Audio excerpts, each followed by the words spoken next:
Hello दोस्तों, R K mix entertainment channel पर आपका स्वागत है। दोस्तों, रक्षाबंधन आने वाला है। ये सुनकर ही बहुत सी बहनों के चेहरे में खुशी झलक जाती है। और हो भी क्यों ना, ये भाई बहन का रिश्ता ही कुछ ऐसा होता है जिसे शब्दों में बयान नहीं किया जा सकता। ये रिश्ता इतना ज़्यादा पवित्र होता है कि इसका सम्मान पूरी दुनिया भर में किया जाता है। ऐसे में शायद ही कोई होगा जिसे कि ये ना पता हो कि रक्षाबंधन का अर्थ क्या है और इसे कैसे मनाया जाता है। भाई और बहन की बॉन्डिंग पूरी तरह से यूनिक होती है। जहाँ पूरी दुनिया भर में भाई बहन के रिश्ते को इतना सम्मान दिया जाता हो, वहाँ पर भारत कैसे पीछे हट सकता है। भारत जिसे संस्कृतियों की भूमि माना जाता है, वहीं इस रिश्ते को एक अलग पहचान दी गई है। भारत में इसकी इतनी ज़्यादा महत्व है कि इसे एक त्योहार के रूप में मनाया जाता है। इस त्योहार में भाई बहन के प्यार को एक ट्रेडिशन की तरह मनाया जाता है। रक्षाबंधन एक स्पेशल हिंदू त्योहार है जिसे कि केवल भारत में ही नहीं बल्कि दूसरे देशों जैसे कि नेपाल में भी भाई बहन के प्यार का प्रतीक मानकर खूब हर्षोल्लास में मनाया जाता है। इस पर्व रक्षाबंधन को श्रावण माह के पूर्णिमा के दिन मनाया जाता है, जो कि अक्सर अगस्त के महीने में आता है। चूँकि इस त्योहार के विषय में हम सभी को ज़रूर से जानना चाहिए, इसलिए आज मैंने सोचा कि क्यों ना आप लोगों को रक्षाबंधन के बारे में बताया जाए। यह त्यौहार इस साल 2020 में कब आएगा, इसको मनाने के पीछे कौन कौन सी कहानियाँ प्रचलित हैं, क्या महत्व है इसे मनाने का, कैसे मनाया जाता है, इससे जुड़ी सारी छोटी बड़ी जानकारी मैं आपको इस वीडियो में दे सकूं, इसलिए यह वीडियो बना रहा हूं। मगर दोस्तों, आगे बढ़ने से पहले यदि आप मेरे चैनल पर नए हैं तो सब्सक्राइब बटन को दबाकर मेरे चैनल को सब्सक्राइब करें और न्यू नोटिफिकेशंस के लिए बेल आइकन पर क्लिक करें ताकि आपको ऐसी ही वीडियोस टाइम टू टाइम और सबसे पहले मिल सके। तो चलिए दोस्तों, स्टार्ट करते हैं। दोस्तों, रक्षाबंधन का पर्व दो शब्दों के मिलने से बना हुआ है, रक्षा और बंधन। संस्कृत भाषा के अनुसार इस पर्व का मतलब होता है कि एक ऐसा बंधन जो कि रक्षा प्रदान करता हो। यहाँ पर रक्षा का मतलब रक्षा प्रदान करना होता है, उधर बंधन का मतलब होता है एक गांठ, एक डोर जो कि रक्षा प्रदान कर सके। ये दोनों ही शब्द मिलकर एक भाई बहन का प्रतीक होते हैं। यहाँ ये प्रतीक केवल खून के रिश्ते को ही नहीं बल्कि ये एक पवित्र रिश्ते को जताता है। यह त्योहार खुशी प्रदान करने वाला होता है, वहीं ये भाइयों को ये याद दिलाता है कि उन्हें अपनी बहनों की हमेशा रक्षा करनी है। दोस्तों, अब आपके मन में आ रहा होगा कि हम रक्षाबंधन का त्यौहार क्यों मनाते हैं। ये सवाल कि रक्षाबंधन हम क्यों मनाते हैं आप में से बहुतों के मन में ज़रूर होगा। तो इसका जवाब है कि यह त्यौहार असल में इसलिए मनाया जाता है क्योंकि ये एक भाई का अपने बहन के प्रति कर्तव्य को जाहिर करता है। वहीं इसे केवल सगे भाई बहन ही नहीं बल्कि कोई भी स्त्री और पुरुष जो कि इस पर्व की मर्यादा को समझते हैं वो इसका पालन कर सकते हैं। इस मौके पर एक बहन अपने भाई की कलाई में राखी बांधती है, वहीं भगवान से ये भी मांगती है कि उसका भाई हमेशा खुश रहे और स्वस्थ रहे। वहीं भाई भी अपनी बहन को बदले में कोई तोहफा प्रदान करता है और ये प्रतिज्ञा करता है कि कोई भी विपत्ति आ जाए वो अपने बहन की रक्षा हमेशा करेगा। साथ में वो भगवान से अपनी बहन की लंबी उम्र और अच्छे स्वास्थ्य की मनोकामना करता है। वहीं इस त्योहार का पालन कोई भी कर सकता है, फिर चाहे वो सगे भाई बहन हो या सगे भाई बहन ना हो। अब शायद आपको समझ में आ गया होगा कि रक्षाबंधन क्यों मनाया जाता है। दोस्तों, अब मैं बताता हूँ इसके पीछे की जुड़ी कहानी, इसके पीछे का जुड़ा इतिहास। राखी का त्यौहार पूरे भारतवर्ष में काफ़ी हर्ष एवं उल्लास के साथ मनाया जाता है। यह एक ऐसा त्यौहार है जिसमें क्या धनी क्या गरीब सभी इसे मनाते हैं। लेकिन सभी त्योहारों की तरह ही रक्षाबंधन का भी एक इतिहास है। ऐसी कहानियाँ जो कि दंत कथाओं में काफ़ी लोकप्रिय हैं। दोस्तों, पहली कहानी है सम्राट अलेक्जेंडर और सम्राट पुरु की। दोस्तों, राखी त्योहार के सबसे पुरानी कहानी सन 300 बीसी में हुई थी। उस समय जब अलेक्जेंडर ने भारत जीतने के लिए अपनी पूरी सेना के साथ यहाँ आया था, उस समय भारत में सम्राट पुरु का काफ़ी बोलबाला था। जहाँ अलेक्जेंडर ने कभी किसी से हार नहीं मानी थी, उन्हें सम्राट पुरु की सेना से लड़ने में काफ़ी दिक्कत हुई। जब अलेक्जेंडर की पत्नी को रक्षाबंधन के बारे में पता चला, तब उन्होंने सम्राट पुरु के लिए एक राखी भेजी थी जिससे कि वो अलेक्जेंडर को जान से ना मार दे। वहीं पुरु ने भी अपनी बहन का कहना माना और अलेक्जेंडर पर हमला नहीं किया था। दोस्तों, दूसरी कहानी है रानी कर्णावती और सम्राट हुमायूं की।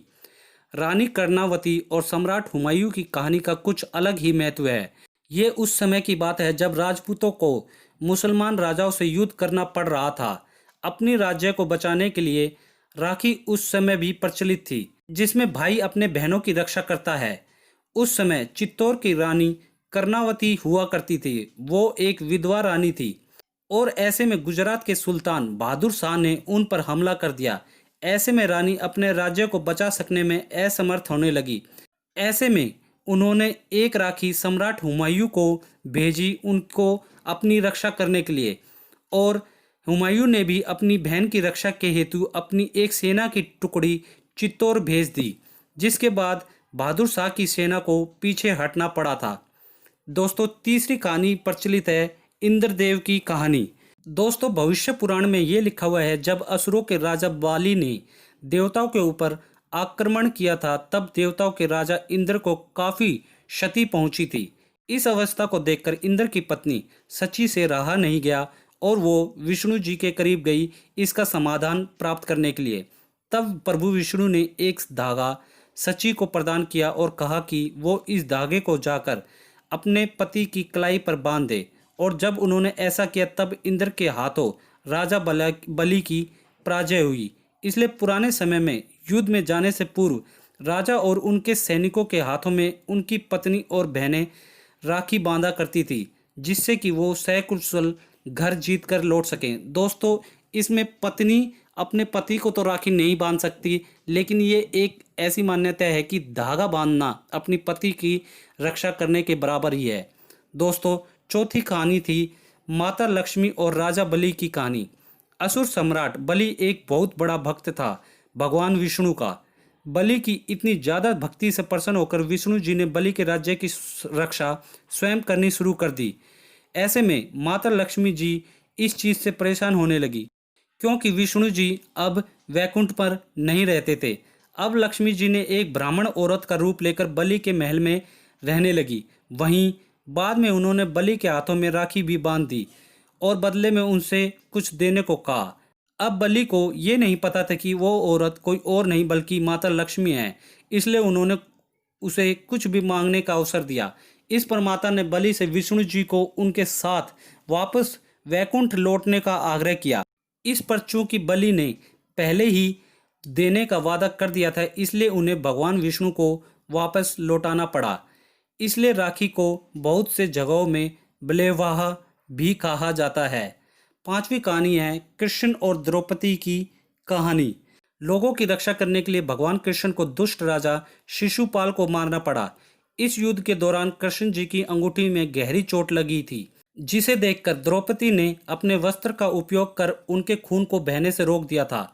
भगवान कृष्ण को द्रौपदी की इस कार्य से काफी प्रसन्नता हुई और उन्होंने उनके साथ एक भाई बहन का रिश्ता निभाया।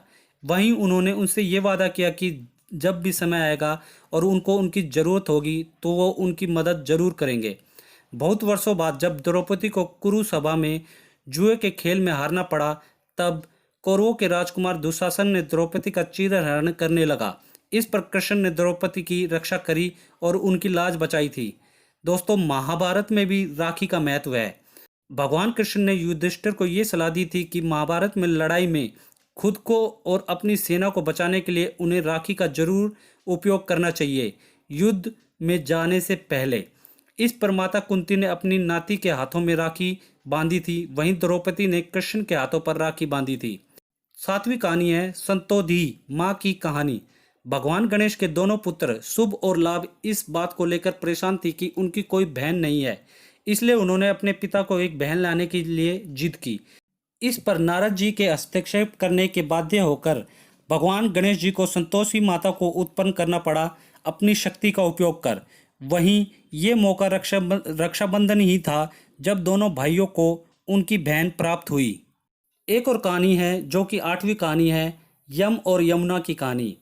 एक लोक कथा के अनुसार मृत्यु के देवता यम ने करीब 12 वर्षों तक अपनी बहन यमुना के पास नहीं गए। इस पर यमुना को काफ़ी दुख पहुंचा। बाद में गंगा माता के परामर्श पर यम जी ने अपनी बहन के पास जाने का निश्चय किया। अपने भाई के आने से यमुना को काफ़ी खुशी प्राप्त हुई और उन्होंने यम भाई का काफ़ी ख्याल रखा। इस पर यम काफ़ी प्रसन्न हो गए और कहा कि यमुना तुम्हें क्या चाहिए। जिस पर उन्होंने कहा कि मुझे आपसे बार बार मिलना है। जिस पर यम ने उनकी इच्छा को पूर्ण भी कर दिया। इससे यमुना हमेशा के लिए अमर हो गई। दोस्तों, अब मैं बताता हूँ कि यह त्यौहार कैसे मनाया जाता है। दोस्तों, हिंदू धर्म में यह त्यौहार काफ़ी हर्षोल्लास के साथ मनाया जाता है। वहीं इसे भारत के उत्तरी प्रांत और पश्चिमी प्रांतों में ज़्यादा मनाया जाता है। इसके अलावा भी दूसरे देशों में भी इसे मनाया जाता है, जैसे कि नेपाल, पाकिस्तान, मॉरिशस, इन देशों में भी इसे मनाया जाता है।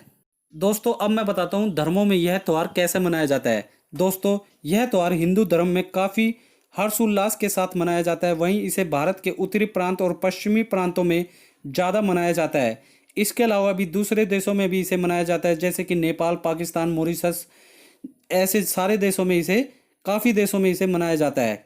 दोस्तों, जैन धर्म में उनके जैन पंडित भक्तों को पवित्र धागा प्रदान करते हैं। सिख धर्म में भी इसे भाई और बहन के बीच में मनाया जाता है। वहीं इसे राखाड़ी या राखरी कहा जाता है। भारतीय धर्म संस्कृति के अनुसार रक्षाबंधन का त्यौहार श्रावण माह की पूर्णिमा को मनाया जाता है। यह त्यौहार भाई बहन को स्नेह की डोर में बांधता है। इस दिन बहन अपने भाई के मस्तक पर टीका लगाकर रक्षा का बंधन बांधती है, जिसे राखी कहते हैं। राखी का त्यौहार इस बार 3 अगस्त को आने वाला है। इस दिन सोमवार पड़ रहा है। सभी त्योहारों की तरह रक्षाबंधन को मनाने की एक विधि होती है, जिसका पालन करना बहुत जरूरी होता है। रक्षाबंधन के दिन सुबह जल्दी उठकर नहा लेना होता है। इससे मन और शरीर दोनों ही पवित्र हो जाते हैं। फिर सबसे पहले भगवान की पूजा की जाती है। फिर पूरे घर को साफ कर चारों तरफ गंगा जल का छिड़काव किया जाता है। अब बात आती है राखी बांधने की। इससे पहले राखी की थाली को सजाया जाता है। रक्षाबंधन के पवित्र त्योहार के दिन पीतल की थाली में राखी, चंदन, दीपक, कुमकुम, हल्दी, चावल के दाने, नारियल और मिठाई रखी जाती है। अब भाई को बुलाया जाता है और उन्हें एक साफ स्थान पर बैठाया जाता है। फिर शुरू होता है राखी बांधने की विधि। सबसे पहले थाली के दिए को जलाया जाता है। फिर बहन भाई के माथे पर तिलक चंदन लगाती है। वहीं फिर भाई की आरती की जाती है। उसके बाद वो अक्षत फेंकती हुई मंत्रों का उच्चारण करती है और फिर भाई की कलाई पर राखी बांधती है। वहीं फिर उसे मिठाई भी खिलाती है। यदि भाई बड़ा हुआ तब बहन उसके चरण स्पर्श करती है और छोटा हुआ तो भाई करता है। अब भाई अपनी बहन को भेंट प्रदान करता है, वह चाहे कुछ भी हो, कोई भी गिफ्ट हो, जिसे कि बहन खुशी खुशी ले लेती है। एक बात यह है कि जब तक राखी की विधि पूरी ना हो जाए तब तक दोनों को भूखा रहना पड़ता है। उसके बाद राखी की रस्म पूरी होती है। दोस्तों, उम्मीद करता हूँ मैंने आपको इस त्यौहार से रिलेटेड सारी छोटी बड़ी जो भी जानकारी होती है वो अच्छे से दे दी होगी। दोस्तों, मैंने बता दिया कि यह इस साल कब है, कब आता है, कौन से महीने में, श्रावण के में महीने में आता है या किस में आता है, ये जानकारी दे दी। दोस्तों, इससे पीछे जुड़ी जो भी इतिहास है, इसकी जो भी कहानियाँ प्रचलित हैं, वो सारी मैंने आपको इस वीडियो में बता दी हैं। यह कैसे मनाया जाता है यह भी बता दिया है। दोस्तों, अगर आपको वीडियो अच्छी लगी तो इसे लाइक करें, अपने सारे फ्रेंड्स रिलेटिव में इसे शेयर करें। स्पेशली भाई अपनी बहनों के साथ और बहनें अपनी भाइयों के साथ स्पेशली इसे शेयर करें। और कमेंट बॉक्स में आप इस बार यह बताएं कि आपने अपने भाई के साथ कैसे राखी का यह त्यौहार मनाया, और कोई भी आपका जो स्पेशल मोमेंट हो वह भी हमें लिखकर ज़रूर बताएं दोस्तों। और दोस्तों, इसी के साथ यदि आप मेरे चैनल पर नए हैं तो सब्सक्राइब बटन को दबाकर मेरे चैनल को सब्सक्राइब करें और न्यू नोटिफिकेशंस के लिए बेल आइकन पर क्लिक करें, ताकि आपको ऐसी ही वीडियोस टाइम टू टाइम और सबसे पहले मिल सके। धन्यवाद दोस्तों। जय हिंद।